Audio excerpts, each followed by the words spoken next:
네, 전국 주요 관심 뉴스들 진단해보는 나이트 포커스. 오늘은 윤기찬 국민의힘 법률위 부위원장 그리고 김상일 정치평론가 두 분 모셨습니다. 어서 오십시오. 안녕하십니까? 안녕하십니까. 자, 민주당 혁신위원장 오늘 드디어 임명이 됐습니다. 이래경 다른 백년 명예이사장, 자 시민운동가 출신인데요. 그런데 임명하자마자 논란이 있었고요. 자, 이 논란의 발언들이 알려진 뒤에 언론들이 통화를 했을 때도 기존 입장 고수하는 것 같았는데요. 9시간 만에 사의를 밝혔어요. 왜 그랬다고 보십니까? 일단 기본적으로 논란의 수위, 그게 이제 알려지기 전에는 뭐 반응이 별로 없었는데 어떤 네. 인물인가에 대한 궁금증이 굉장히 있었습니다. 당내에서도. 네. 근데 논란의 발언이 알려지면서 이렇게까지 과격한 언사를 쏟아내신 분이었나 뭐 이러면서 이제 비판 여론이 굉장히 커졌고요.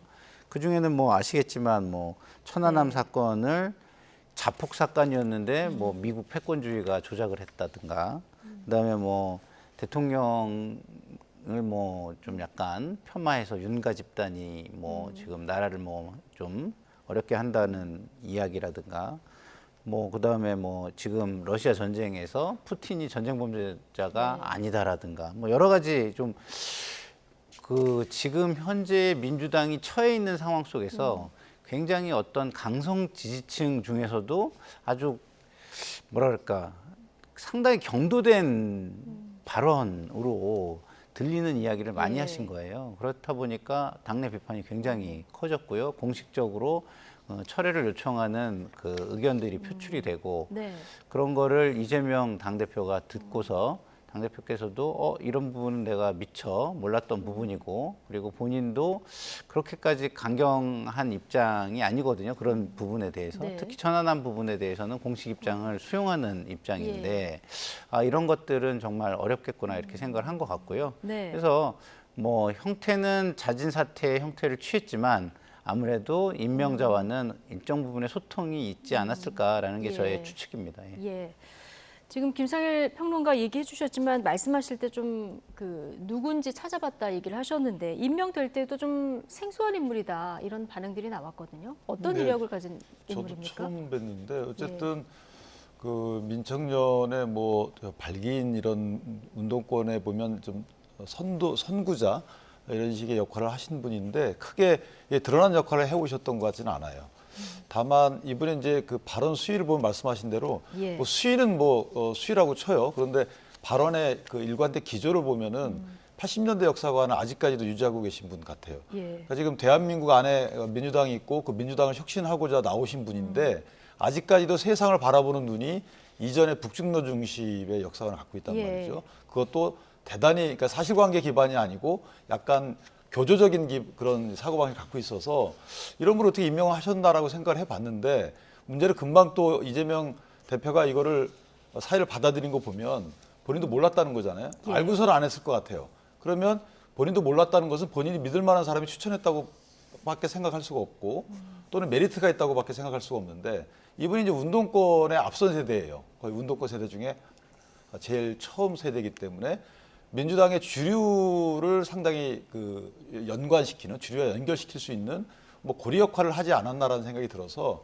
이재명 대표가 지금 혁신위원회가 있긴 있잖아요. 그럼 그 혁신위원회 뒤로 해서 본인의 당대표직을 지키기 위한, 당내 역학관계를 지키기 위한, 뭐 이 죄송한 말씀인데 홍위병 역할을 할 분을 찾지 않았나, 이걸 누구한테 추천받지 않았나 이런 생각이 들어서, 결국 뭐냐면 당의 혁신이라는 것은 정치의 혁신, 정당의 혁신, 국민과의 소통 문제인데, 이런 것보다는 본인의 자리 보존을 위한 인물을 찾다 보니까 이렇게 본인이 볼 수 있는 그 눈이 좀 좁았지 않았느냐 이런 아쉬움이 좀 있어요. 예. 자, 조금 전에 이제 김상일 평론가 몇 가지 그 논란의 발언들을 정리를 해주셨는데 저희도 이제 그래픽으로 좀 정리를 해봤습니다. 뭐 여러 가지 발언들이 있습니다. 자폭된 천안함 사건을 주작해서 남북 관계를 파탄낸 미 패권 세력이다. 자, 이 부분이 좀 논란이었고요. 그리고 윤가 집단 이런 표현도 좀 논란이었고, 이 외에도 뭐 코로나 기원은 미국이라던가 아니면은 푸틴은 전쟁 범죄자가 아니라든가 뭐 다양한 과거 글들이 좀 논란이었는데. 이런 것들을 조금만 찾아보면 금방 찾아볼 수 있는데 왜 안 걸러졌을까? 이 부분도 좀 의구심이 그러니까 이제 그 위원장을 추천하는 과정이나 예.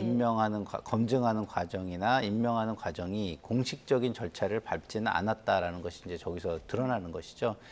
일부 사적인 어떤 추천에 의해서 네. 임명이 된 것이 아닌가 그렇게 읽혀지고요. 만약 공적인 시스템을 밟았다면 조금이라도 저런 거는 뭐 실무자들이 쉽게 찾을 수 있는 것이기 때문에 쉽게 밝혀졌을 거라고 저는 생각을 하는데 뭐 그렇지 못했다라는 생각이 들고요.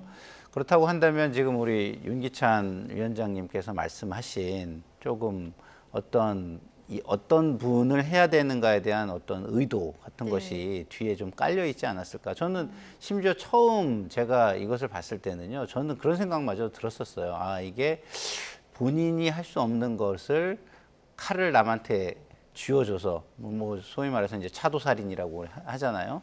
그래서 그런 역할을 시키려고 하는가라는 어떤 생각마저도 제가 좀 들었었는데 네. 어쨌든 다행스럽게 그건 아니었다라는 것이 뭐 좀 드러난 것 같고요. 그리고 이렇게 빠르게 어떤 비판을 수용한 것도 저는 잘했다고 봐요. 이런 모습을 이재명 대표가 계속해서 좀 보여주고 그런 방향으로 가면 오히려 저는 리더십이 강화가 될 것이다. 네. 이게 작은 상처는 났지만 이게 큰 상처로 가지 않은 거거든요. 그리고 이런 어떤 합리적인 모습을 자꾸 보여주면 오히려 저는 지금 현 정권에서 이런 모습을 안 보여줘서 문제가 굉장히 크다고 비판하는 사람 중에 하나거든요. 그래서 이렇게 해주면 이걸 가지고 뭐 상대가 봤을 때도 아, 그렇게 무리한 인사나 무리한 일을 벌이면 안 되겠다라는 생각을 오히려 교훈을 줄 수도 있는 거여서 작은 상처는 있었지만 결과적으로는 좀 잘하셨다 이런 말씀을 예. 저는 드리고 싶습니다. 빨리 수습한 건 잘했다. 예. 근데 저는 이재명 대표께서 이번에 이 인사를 통해서 당을 바라보는 앞으로 당의 진로를 바라보는 어느 정도 이 프로세스가 드러났다고 보는데 왜냐하면 일부 방송에서 그런 것도 나왔잖아요. 이 혁신위에서 논의할 것 중에 당면 개정도 있을 수 있다. 그리고 당의 최고 의사결정기구를 전당대회가 아닌 뭐 일부 뭘로 다 바꾸겠다. 그러니까 본인한테 유리한 거죠. 이걸 볼 때는 당명을 바꾼다는 것은 사실 분당도 불사한다는 거거든요. 그러니까 이낙연 전 대표께서 들어오실 일정이 이미 정해져 있고 그다음에 여러 가지 혁신안이 사실 이 혁신위원 중에 양소영 그 대학생위원회 위원장도 있었단 말이에요. 그분들이 또 혁신안에 대해서 여러 가지 얘기를 했어요. 근데 그 혁신위원회는 또 없어진 거거든요. 이 혁신을 띄운다는 것은. 근데 정당의 혁신이라는 게 공천 혁신의 가장 큰 것인데 공천 혁신안은 이미 내년도 공천안에 적용될 규정은 이미 제정이 돼 있어요. 그러면 과연 이 혁신분들이 나와서 뭐 할 것인가? 이전에 2016년도에 김상곤 혁신위가 했던 것처럼 당명 개정하고 당을 문재인 당시 대표 위주로 이렇게 바꾸겠다는 거죠. 그럼 지금도 똑같이 그런 모델을 적용하겠다는 것인데 그럼 거기에 그대로 다 따라오겠느냐? 그렇지 않다는 거예요. 제가 볼 때. 그러면 그분들은 떨구고 가겠다. 다시 말해서 이재명 대표를 중심으로 한 완전 순수 혈통의 또는 이재명 대표 플러스 운동권 중심의 정당을 만들어서 본인을 향한 여러 가지 당내 십자포하는 점 없는 정당을 만들겠다. 네. 이런 계획에 쓰신 게 아닌가라는 생각을 해봤습니다. 앞으로의 방향 계획에 대해서 좀 얘기를 해주셨는데 당명을 바꾼다 그리고 분당 이런 얘기를 해주셨는데 의견 좀 듣고 가겠습니다. 일단 기본적으로 혁신위는 있었어요. 그래서 뭐 그런 만약에 구상이었다면 기존의 혁신위를 강화하는 측면으로 갔을 것이고요. 지금 이 혁신위가 새롭게 띄어진 것은 사실은 의총에서 비명계를 중심으로 요구사항이 나왔기 때문에 이루어진 것입니다. 그렇다고 한다면 그 혁신의 방향은 지금 강성 지지층을 중심으로 당이 끌려가는 모습을 개선하는 쪽의 혁신, 네. 그쪽의 요구가 굉장히 강해졌을 거라고 보는데 그럼에도 불구하고 당대표께서는 뭐 다른 생각을 할 수도 있죠. 그래서 저도 뭐 처음에 이래경 이사장이나 뭐 그 전에 뭐 혁신위에 전권을 줘야 된다는 말에 대한 어떤 반발 이런 것들을 보면서 아, 이게 오히려 위험한 혁신위가 될 수도 있겠다 이런 의심을 하기도 했었는데 네. 근데 제가 지금 상황에서 이재명 당대표가 그럴 수 있을 것인가 그리고 이게 비명계의 요구사항을 받아들이지 않고 혁신을 한다는 것이 그러면 과거의 혁신이랑 어떤 차별화가 가능할 것인가 여러 가지로 볼 때 네. 아직까지는 그렇게 생각하기에는 좀 과한 측면이 있다. 저는 이렇게 생각합니다. 근데 이제 이 과정을 보면 비명과 친명 사이에 혁신위를 띄우는 건 합의를 했는데 전권을 줄 것인가 아닌가였죠. 그렇죠. 그러니까 네. 정권을 준다는 건 당대표를 견제하는 정권을 준다는 그렇죠. 의미인데 그래서 비명계는 정권을 달라고 요구를 했고 친명계에서 안 된다고 하다가 정권을 주기로 했어요. 근데 정권을 받는 혁신위원장이 저런 분이 오신 거예요. 그러니까 이것은 어떻게 보면 약간의 그 서로 간의 패권 싸움 중에 이런 분이 왔기 때문에 앞으로 이재명 그 대표가 구상 중인 당의 행보와도 어느 정도 연관적으로 생각할 수 있다. 뭐 이런 생각이 드네요. 예. 자, 오늘 뭐 사의 전에도 후에도 이재명 대표에게 뭐 기자들 질문이 쏟아졌는데요. 퇴근길 취재진과 만난 이재명 대표의 모습 잠깐 보고 오시겠습니다.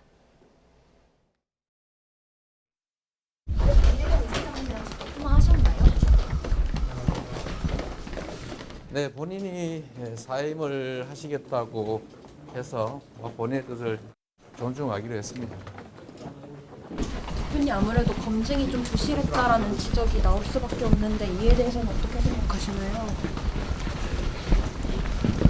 역량이 있고 또 신망이 있고 그런 분들을 주변 의견을 참조해서 잘 찾아봐야 되겠죠. 다음에도 외부 인사로 하실 거세요? 고맙습니다.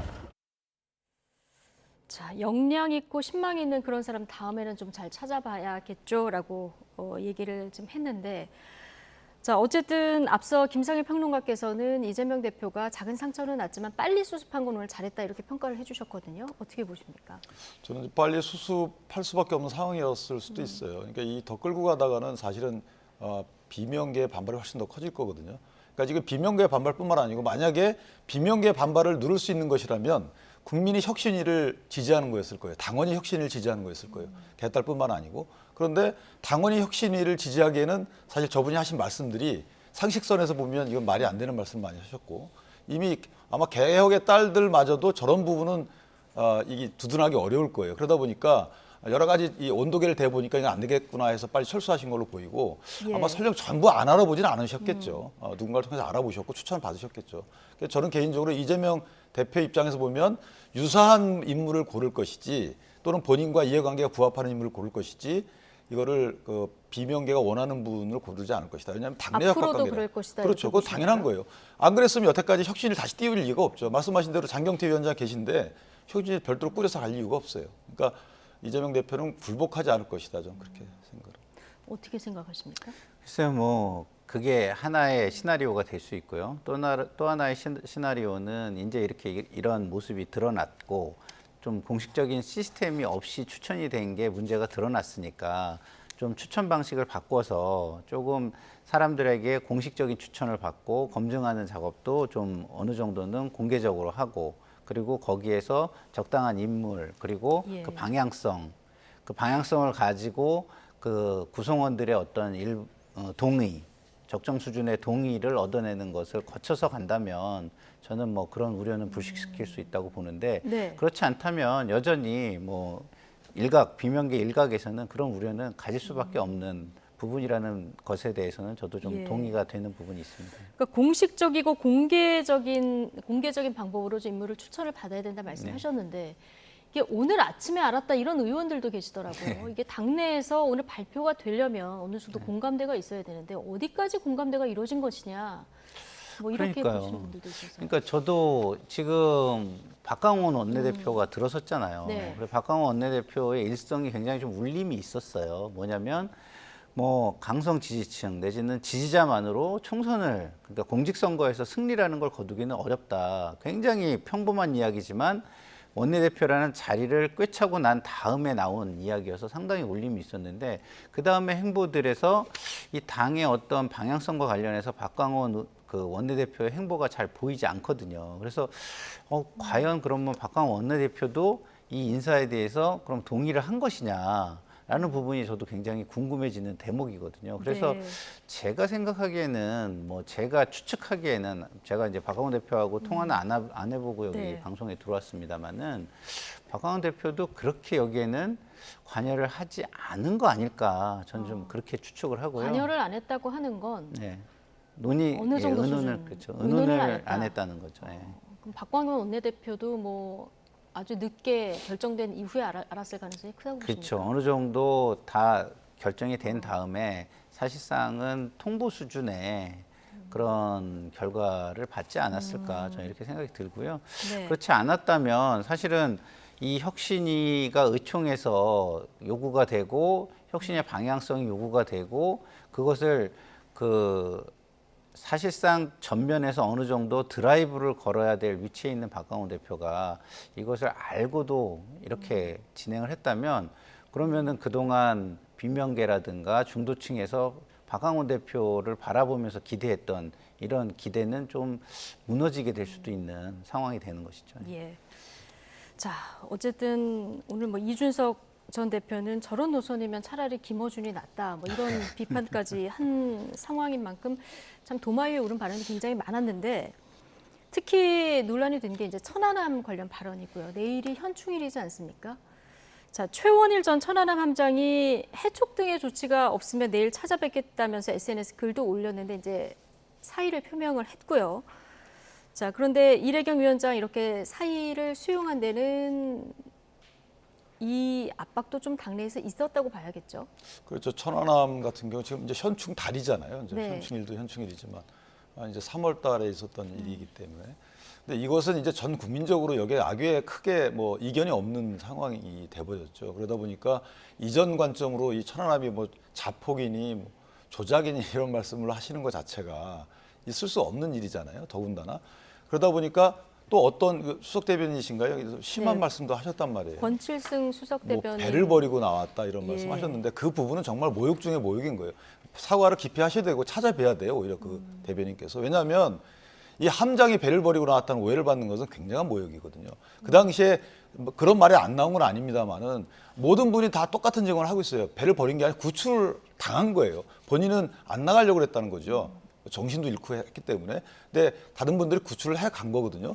그 수사도 다 받아, 이 부분 수사받은 게 아니고 왜 그 어뢰가 있는데 그걸 탐지 못하고 함단에서 이탈하지 못했느냐라는 갖고 수사를 받아서 네. 그러니까 그 다시 말씀드리면 탈출한 거 갖고 수사받은 적이 전혀 없거든요. 그런데도 불구하고 아직도 이게 지금 그건 10여 년이 지났음에도 불구하고 아직도 똑같은 말씀을 하신다는 것 자체가 저는 대한민국 국민으로서 권 수석 대변인은 찾아가서 사과를 하고 만약 용서를 받지 못하면 응문에 책임을 져야 된다. 그래서 예, 지금 말씀하신 권칠승 민주당 수석 대변인의 발언을 저희가 그래픽으로 좀 정리를 해봤는데요. 오늘 그 오후에 고위 전략회의가 있었는데 끝나고 나오면서 이제 한 발언이에요.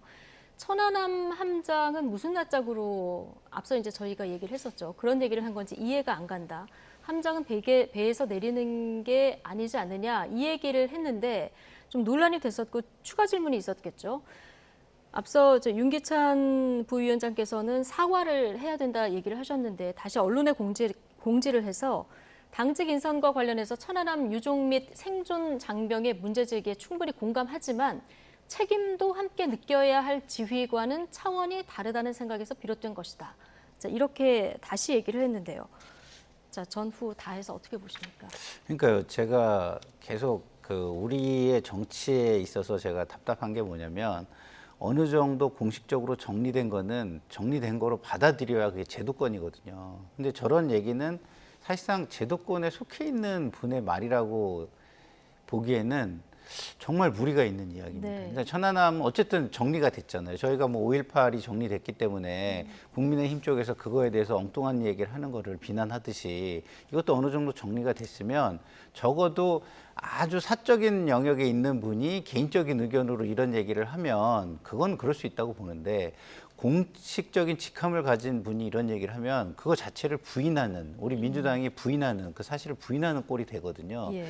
근데 왜 저렇게 저는 저 얘기를 들으면서 상당히 급발진을 하신 것 같은 느낌이 들어요. 그래서 도대체 뭐가 있길래 생각에 뭐가 있길래 저러셨을까? 왜 급발진을 했을까요? 급발진을 그러니까요. 그러니까 사실관계도 우리 윤 위원장님 말씀처럼 다르고 그런데 지금 그 이래경 이사장이 임명된 거에 대한 비난이 굉장히 커질 수 있다라는 어떤 그 두려움 내지는 불안감 이런 것 때문에 그거에 대해 굉장히 방어 기제가 갑자기 작동해가지고 저런 식으로 반응을 했나?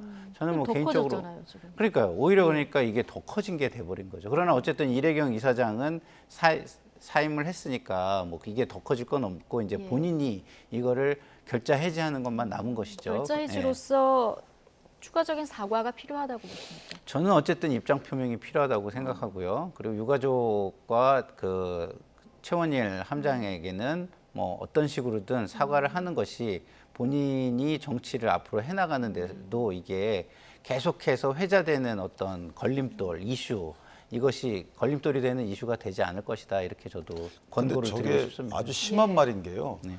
그 함장이 배에서 내리는 게 아니다라고 하면 그럼 함장은 그 같이 배하고 수장돼야 되는 건가요? 그럼 46명의 우리 장병들이 돌아가신 게 아니고 47명이 돼야 되는 건가요? 아니 저는 진짜 이해를 할 수가 없어요. 예컨대 저분이 어떤 사실관계에서 배에서 미리 도망갔다. 이게 막 전투 중에 도망갔다. 이러면은 할 수 있는 얘기예요. 그런데 지금 다 밝혀진 얘기를 저렇게 얘기하면 변명도 그렇습니다. 변명도 저걸 아무리 듣고 봐도 도저히 이해가 안 돼요. 저는. 네. 예, 저도 자, 이해는 안 돼요. 알겠습니다. 좀 해명을 하다가 더 논란이 된 발언까지 좀 다뤄봤고요. 자, 주제 바꾸겠습니다. 자, 한동훈 법무부 장관 개인정보 유출 의혹 관련해서 경찰이 오늘 민주당 최광욱 의원에 대해서 압수수색을 진행을 했는데요.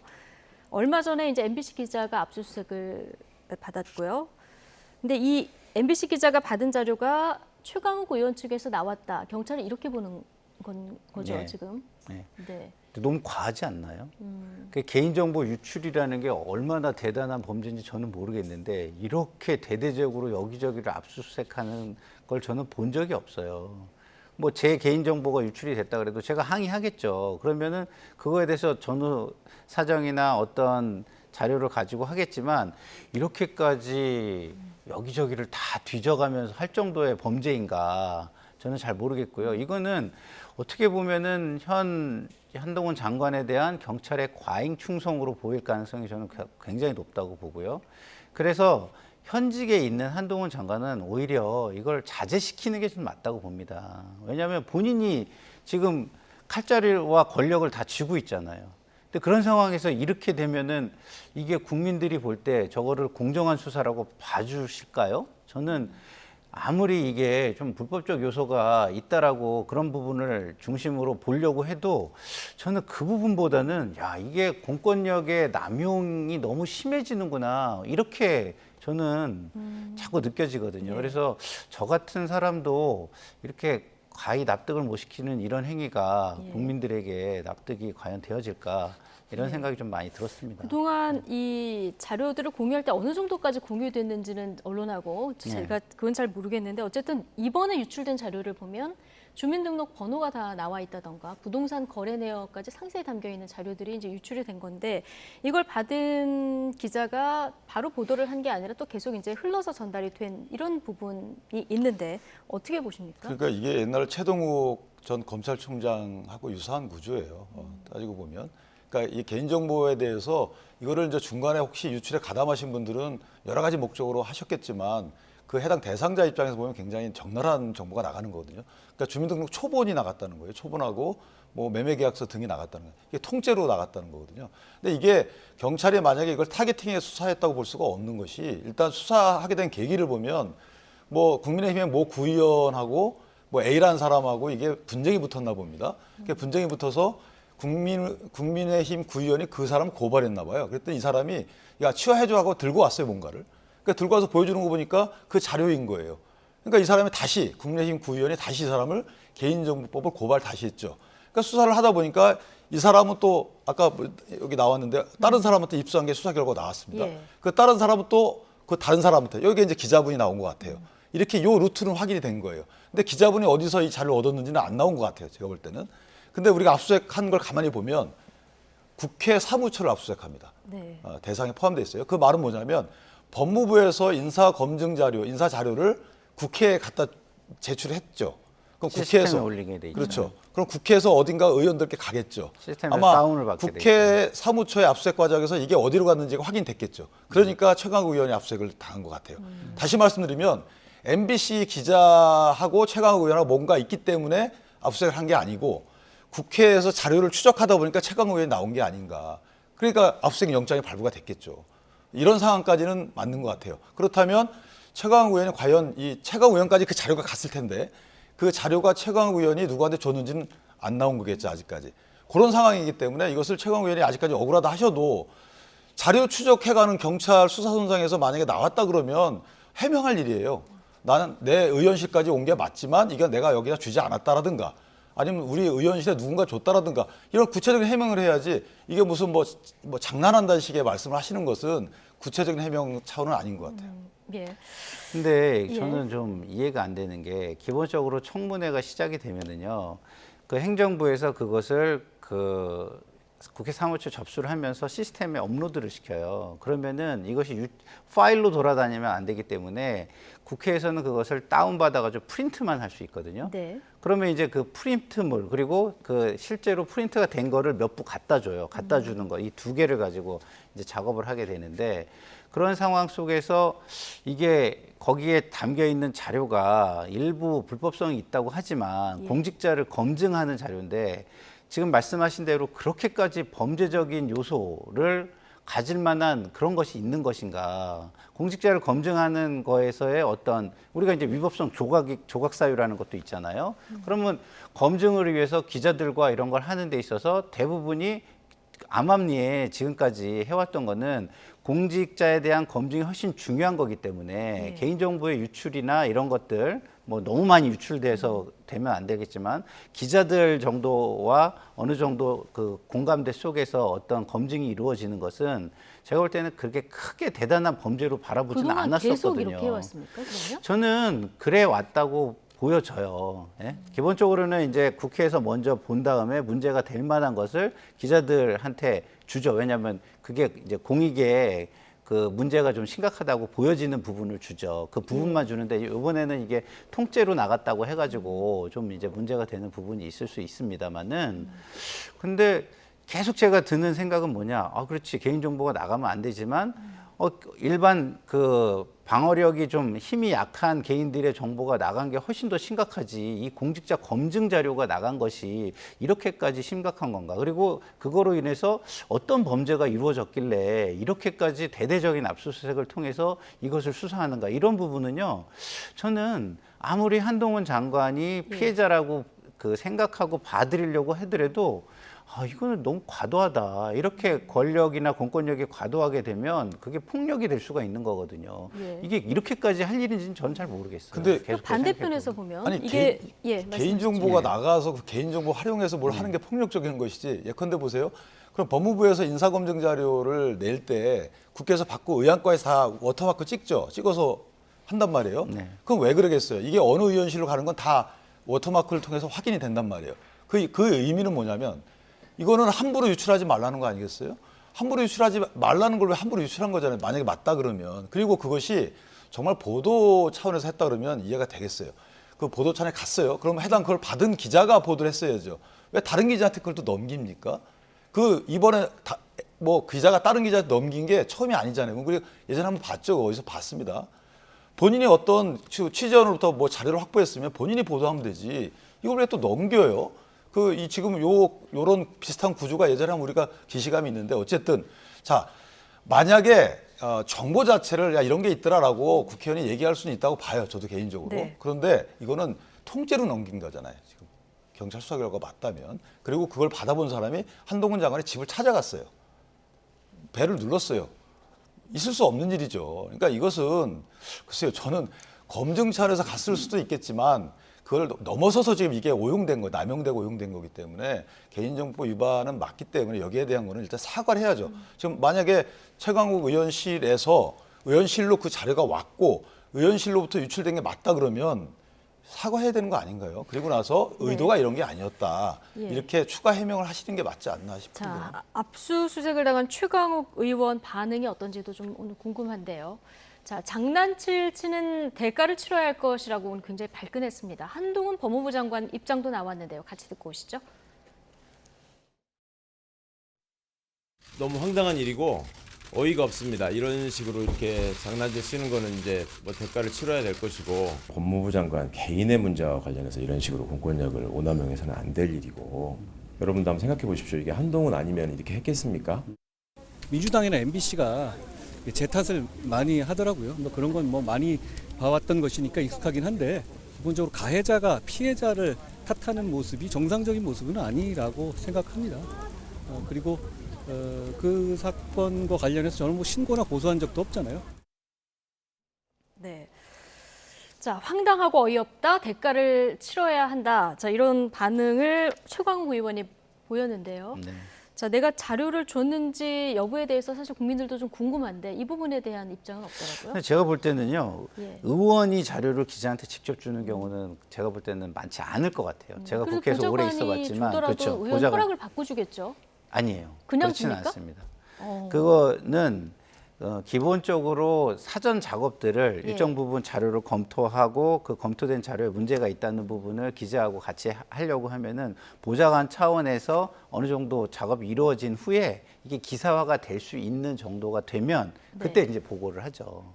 의원들께서 뭐 그런 거를 청문회 준비를 세세하게 다 참여해서 할 수 있을 만한 그런 일정과 시간이 되지는 않아요. 제가 일을 해보면 굉장히 좀 바쁘거든요. 뭐 국민들께서는 왜 바쁘냐 뭐 이렇게 또 비난하실 수도 있겠지만 실제 일정이 상당히 바쁘긴 바쁩니다. 그렇기 때문에 이거를 최강욱 의원이 주지는 않았을 것 같다는 게 기본적으로 가능성 측면에서는 저는 그렇게 생각을 네. 하고요. 그렇기 때문에 본인은 의원실로 이렇게 밀고 들어오는 거가 좀 황당할 수 있을 것 같고 그런 차원에서 저런 강한 반응이 나갔을 거라고 저는 봅니다. 근데 그 최강욱 의원실에 만약에 보좌진 중에 누가 줬다. 그리고 그게 기자한테 나갔다. 그리고 그 기자한테 나간 게 누가 흘러갔다. 그럼 제가 볼 때는요, 이거는요, 가장 큰 책임은 그 기자예요, 기자. 의원실보다는. 왜냐면 의원실에서 여기저기 막 흘러다니게 하라고 하고 준 것도 아닐 거 아니겠습니까? 그리고 어떻게 나갔는지는 모르겠지만 나갈 때도 만약에 의원실에서 나갔다면 기자한테 철저하게 어느 정도는 단속을 했을 거예요. 이거 주면 안 되는 건데, 그러면은 취재원 보호와 그리고 이게 유출되지 않는다는 걸, 어느 정도 뭐 확약을 약속을 해달라 이러고 나갔을 거라고요. 만약에 나갔어도. 그랬을 예. 거라고 예. 근데 대부분이 저는 그럴 수밖에 없다고 봐요. 왜냐하면 이것을 굉장히 사무처나 이런 데서도 굉장히 통제를 하거든요. 어디 나가면 안 된다 이렇게 부탁도 하고 굉장히 통제를 하기 때문에 그래서 그것을 통째로 내보내는 경우는 많지 않아요. 문제가 되는 네. 부분이 나오면 그 부분을 가지고 이야기를 해가지고 자료를 같이 보거나 이렇게 하지 통째로 막 돌리거나 이러는 경우는 많지는 않거든요. 예. 한동훈 장관은 가해자가 피해자 탓하는 게 정상적인 모습이냐 오늘 이런 얘기도 했는데 자 최강욱 의원 포함해서 민주당에서는 앞서 이제 김상일 평론가도 잠깐 언급을 해주셨지만 한동훈 장관이기 때문에 수사기관이 좀 과잉 대응하는 거 아니냐 이런 의견이 있는 것 같아요. 글쎄요, 이게 옛날 최동욱 그 전 검찰총장 사건의 반면교사죠. 그때 그 대응의 수준대로 그대로 하는 것 같아요, 제가 볼 때. 왜냐하면 이게 고소고발 사건이기 때문에 안 할 수는 없는 거고. 근데 수사를 했는데 그 수사했던 뭐 A라는 사람으로부터 A라는 사람이 어디로부터 얻었는지가 나와요. 그럼 따라가야 될 거 아니겠어요? 그러다 보니까 뭐 기자까지 간 것 같고, MBC 기자까지 간 것 같고, 그 다음에 국회에서 이게 자료가 어디서 나왔는지 확인해 보니까 국회 사무처를 압수수색해 보니까 뭐가 나왔겠죠. 이거 다 확인이 될 거 아니겠어요? 누가 다운로드 받았는지는 확인이 되고, 이 다운로드 받은 이 자료와 나중에 그 기자가 갖고 있던 자료가 만약 같다 그러면 그러니까 영장이 나왔겠죠. 같은 건 나온 것 같아요. 그러니까 아마 최강욱 의원에 대해서 영장이 나왔겠죠. 근데 최강욱 의원께서 이것을 이 기자한테 유출했는지는 아직 모르는 거예요. 다만 이 두 자료가 같으니까 영장이 나왔을 것 같고 여기만 남은 거죠. 그렇다면 저희가 최강욱 의원이라면 이게 사실은 우리 의원실에서 다운받은 자료가 맞지만 어떻게 흘러나가는지 모르겠다라고 하든가 구체적인 경위는 설명해 주셔야 되는 거겠죠. 그냥 장난치지 말라고 말씀하시는 거는 어찌 보면 일단 얼버무리신 건데 저 같으면 조금 더 구체적인 해명을 해 주시면 그럼 오히려 국민들께서 더 오해 없이 듣지 않을까 이런 생각이 드네요. 조금 더 구체적인 설명이 필요하다 이런 의견이시고요. 어쨌든 수사가 시작됐기 때문에 수사 상황을 좀 지켜보도록 하고요. 자, 다음 주제 좀 다뤄보겠습니다. 대통령실이 시민단체 보조금에 칼을 빼들었습니다. 어제 이관섭 국정기획 홍보수석이 휴일인데 시민단체 보조금 감사 결과를 발표했고 오늘 윤석열 대통령이 이제 서면 브리핑에서 단죄 하고 또 환수 조치 철저히 하라 이런 지시를 내렸는데요. 자, 일단 확인된 그 일탈들이 어떤 일탈들이 있다는 겁니까? 그러니까 보조금을 받아서 예를 들어서 뭐 일감 몰아주기식으로 지인에게 특혜, 리베이트 특혜를 준다거나 아니면 본인들의 어떤 유흥비로 유흥업소에 가서 유흥비로 쓴다거나 아니면 이제 뭐 집회나 본인들이 해야 되는 뭐 일에 대해서 뭐 하고자 하는 일에 대해서 이 사업 목적과 다르게 뭐 집회 비용으로 쓴다거나 이런 식으로 지금 사용이 됐다는 거죠. 목적 외로 예. 사용이 됐다는 겁니다. 그래서 이것이 어쨌든 국민의 세금인데 그 목적이 있고 그 목적에 따라 썼어야 되는데 그걸 쓰지 않았기 때문에 이것은 발본색원해서 단죄를 해야 되고 이런 것에 대해서 재발을 방지해야 된다. 이런 취지로 말씀하신 것 같아요. 예. 근데 저는 좀 약간 감정이 너무 많이 실린 말씀이라는 생각이 드는 게요. 저는 굉장히 드라이하게 얘기를 하면 이런 거거든요. 이런 모든 국민의 세금은 그 목적에 맞게 쓰여져야 되기 때문에 기존의 어떤 이런 것들이 제대로 보고가 안 되고 하는 시스템을 좀 바로 잡아서 앞으로는 이런 일이 발생하지 않게 해라 라고 하는 게 저는 맞을 것 같거든요. 근데 그 단체들에 대한 공격을 너무 크게 말씀을 하시고 그리고 전체를 갖다가 문제시하는 듯한 이런 느낌으로 예. 말씀하시는 것은 그러니까 이제 5천억도 줄이시겠다는 거잖아요. 근데 행정부의 행정력이라는 게 국민들을 위한 서비스에 그렇게 행정력이 그렇게 남아돌지 않아요. 굉장히 부족합니다. 그러면 민관이 같이 하는 일에 대해서는 적극적으로 해가지고 더 국민에 대한 서비스를 넓혀가야 되는 거예요. 거기에서 부정이 있다면 당연히 밝혀져야 되죠. 그러면 그 부정을 밝히는 방식은 제가 볼 때는 투명성을 높이는 거예요. 지난번 정의연 사태 때도 보지만 항목들이 굉장히 뭉뚱그려져 있고 보조금 관리 시스템에 입력하는 것이 굉장히 뭐랄까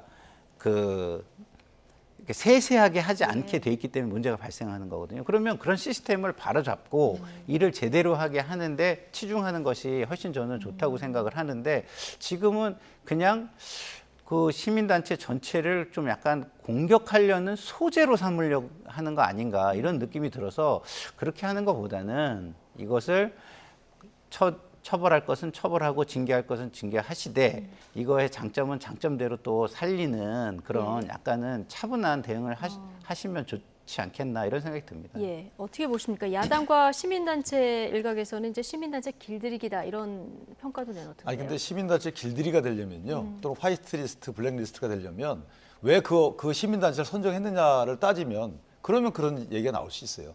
이건 왜 그런 단체를 선정했느냐가 문제가 아니고 선정된 단체가 보조금을 적합히 썼느냐의 문제예요. 그다음에 선정할 때 보조사업 자기들이 이거 하겠다라고 해놓고 그걸 핑계로 돈을 타냈는데 알고 보니까 그게 안 하더라. 이건 사기잖아요.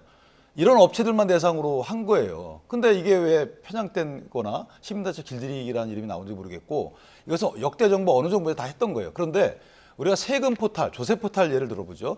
조세 포탈 굉장히 사회적 비난 가능성이 있는 겁니다. 조세를 형성하는 데 있어서 그걸 안 낸 사람들에 대해서. 이건 국세청이 엄밀히 조사를 하고 있어요. 그런데 낸 세금이 어떻게 쓰이는지에 대해서는 사실 행정기관이 조사를 해야 되잖아요. 국회도 물론 감사를 합니다만은. 근데 그 기능이 그렇게 만만치는 않단 말이죠. 그래서 역대 보면 열심히 했던 그때는 이게 상당히 적발이 많이 돼요. 행정기관이 열심히 단속을 하게 되면 행정기관이 열심히 단속 안 하게 되면 또 느슨해집니다. 적발이 안 돼요. 힘들어요. 왜냐하면 이 해당 시민단체 내지 민간단체가 하나 사업만 하는 게 아니고 보조사업도 하고 본래 본인들의 사업도 해요. 통상. 그러니까 보조사업하고 본인들 사업도 분리가 안 돼요. 네. 그러다 보니까 이게 인건비 같은 경우에는 같이 써버리는 경우가 많이 있거든요. 이런 것 때문에 이제 이 대통령께서는 엄밀히 해야 된다라는 것이고 마지막 하나를 말씀드리면 이것은 매칭 사업 내지 국가 보조 사업만 지금 조사한 거란 말이죠. 예. 순수히 지방 보조 사업 60%를 차지하는 보조 사업 중에 지방 보조 사업은 아직 조사도 안 했어요 아직까지. 예, 지금 최근 3년간 국가 보조금을 받은 12,000개 민간단체 감사 그렇죠. 결과예요. 이제 어제 매칭 나온 사업까지 거는. 해가지고 네. 그렇다면 60%를 차지하는 순수 민간 지방 보조 사업의 경우도 해봐야 될 거 아니겠어요? 네. 그래야 세금이 허투루 쓰이는지를 잡아낼 거죠. 그러니까 조세 포탈을 그렇게 세게 처벌하면서 세금을 허투루 쓰는 것에 대해서는 너무 관대하다. 그래서 이 예. 부분은 국민적 관심을 좀 제고할 필요가 있다. 네, 어쨌든 지금 국민의힘 여당이니까 보조를 맞추는 모습이고요. 자, 오늘 하태경 의원은 전국 장애인 차별철폐연대 전장현의 보조금 전용 의혹을 꺼내 들었는데요. 이 이야기 잠깐 듣고 오시죠. 박원순 시장 때 이제 추진된 사업인데 이게 딱 전장현 특혜 사업이었어요. 전장현에서 이제 요구한 거는 문화예술 활동과 권익 옹호, 장애인 인식 개선 활동 이런 범주의 활동들을 일자리 사업으로 하겠다라고 했어요. 근데 실제로 예산이 집행된 걸 보니까 집회 시위에 상당하게 예산이 들어갔다는 게 확인이 된 건데. 자, 그러니까 하태경 의원 얘기는 전장현이 서울시 보조금을 받아서 네. 뭐 교통방해 시위 같은 걸 한 거기에 일당으로 주거나 이랬다는 거고요. 이거에 대해서 이제 법적 책임을 물을 거면 또 묻는다 이렇게까지 얘기가 나온 네. 상황인데 어떻게 보십니까?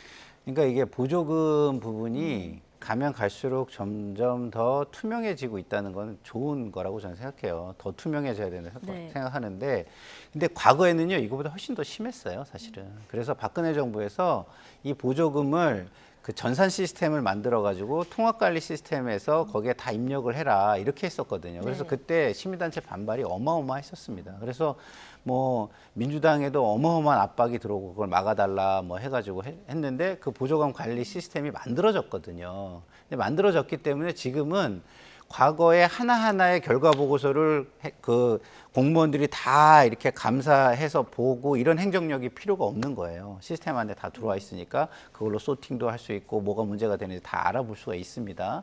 그러니까 제가 드리고자 하는 말씀은 뭐냐면 엄밀히 하셔야죠. 엄밀히 하지만 그렇다고 해가지고 이 전체 사업의 취지가 다 잘못된 것처럼 뭐 그래서 5천억을 잘라가지고 이거는 없애야 된다 이런 식의 접근을 저는 좀 그렇게 하는 게 좀 차분하지 못하다 이런 말씀을 드린 거고요. 하나하나의 문제에 있어서 잘못된 것은 당연히 투명성을 높여가지고 전부 다 엄단을 해야 됩니다. 그리고 그 방법은요, 아까도 제가 말씀드렸지만 보조금 통합관리 시스템에 항목들을 세세하게 입력할 수 있게 규정을 바꿔가지고 관리를 하셔야 된다. 과거에는요, 보조금을 받으면 시민단체들에서 그거를 제대로 결과보고서도 안 냈었어요. 근데 지금은 많이 낮은 것이다. 이 말씀을 다시 드립니다. 자, 이 보조금 부정 사용 문제 윤기찬 부위원장은 어떻게 해결하는 게 좋다고 보시는지 마지막으로 질문드리겠습니다. 그러니까 정부에서는 뭐 그 정산 보고서를 외부 감사 맡기는 부분을 이제 요건을 좀 낮추겠다는 거잖아요. 네. 뭐 3억 원에서 1억 원 정도. 그런 것들은 다 좋은데 제가 볼 때 그런 것들은 또 얼마든지 또 탈법 행위가 있을 수 있기 때문에 저는 점검을 하는 상시 점검단을 운영했으면 좋겠어요. 그러니까 합동, 부처 합동 이런 게 아니고 국세청처럼 보조금에 대해서 상시 이걸 살펴보고 찾아내는 이런 합동 정부 조직이 있어야 되는 것이고 그것은 각 시도별로 다 있어야 되는 것이라고 봐요. 왜냐하면 물론 억울하신 분들도 없잖아 있겠지만 지금 보조금이 저는 정부가 1조 1,000억 원 분야에서 1,800건이라고 말씀하셨는데 더 있을 거라고 봅니다. 왜 그러냐면 반론하기가 어려워요. 저도 보조금 사업 관련돼서 사건을 몇 건 해봤는데 상당히 어려운 부분이 없잖아 있어요. 따라서 이 부분이 전문성을 어느 정도 충족할 수 있는, 쌓을 수 있는 그런 전문기관을 상설기관을 만들 필요가 있다. 이렇게 생각합니다. 예. 어쨌든 이게 국민의 혈세이니까 꼼꼼하게 따져보긴 해야겠습니다만 좀 부드럽게 접근을 했으면 좋겠다. 이게 이제 김상일 평론가의 의견이셨습니다. 자, 오늘 나이트 포커스는 여기까지 하겠습니다. 윤기찬 전 국민의힘 법률위 부위원장, 김상일 정치평론가 두 분과 함께했습니다. 고맙습니다.